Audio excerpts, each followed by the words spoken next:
What's happening, YouTube? TPM right here. Back on my vlogging. School's out, so you know I'm a little bit more free, but yeah, came to pleasure y'all. You know, make y'all happy. Actually, make myself happy and discuss actual serious concern about fighting games, but especially the ones that are lesser played. So, and I'm reading off this list I made right before I looked at this video. Now, what I'm gonna do is I'm gonna name all the games off of this list, all the fighting games off of this list. Some of you may have heard of them, some of you may not have heard of them, some of you may have played them, probably never even seen them before. But I'm about to name, shout out these games or whatever. And at the end, what I want you to do is, I want you to compare this game to any fighting game besides these games that I'm going to name.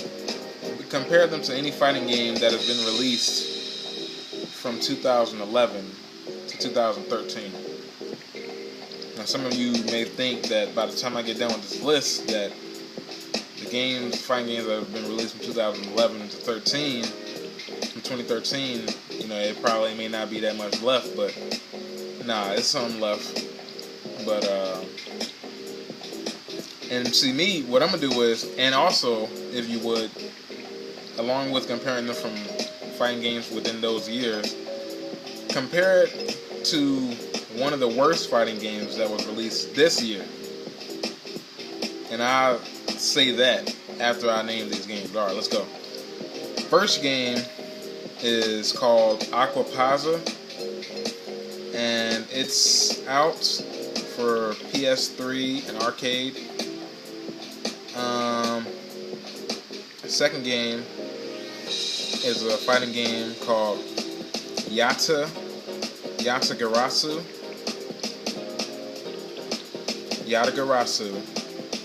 Third game, Chaos Code. Fourth game is called Phantom Breaker.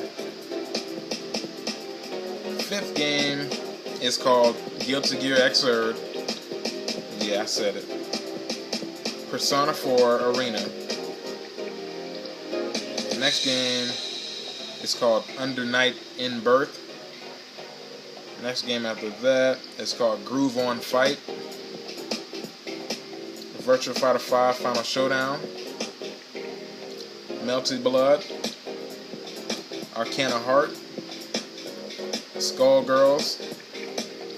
Blazblue, my bad. Big Bang Beat. Million Nights Vermillion. King of Fighters Maximum Impact. King of Fighters Neowave. And King of Fighters 94 Rebout. My arm's getting tired, excuse me.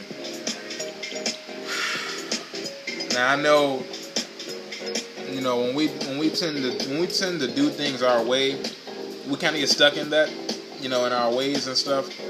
And in our mind, you may think that to you, Guilty Gear, Blazblue, Virtua Fighter, those aren't, you know, obscure or uncommonly played fighting games. But you have to think about, well, I'm thinking about the majority of fighting game players. Well, I'm thinking about the rest of fighting game players that say, okay, I want to play this fighter and maybe this fighter. Virtua Fighter, you know, their friend hit him up, yo man, what do you think about that Virtua Fighter 5 Final Showdown? I mean, I don't even know, man. I don't like the game. It looks slow. I don't know, man. You know, I prefer this. But that's what I'm saying when I compare those fighting games from that list. Some of them are, they're commonly known, but they're on the verge of being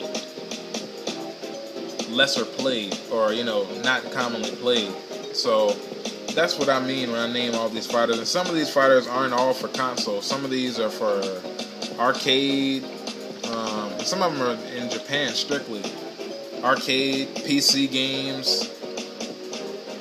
You know, so.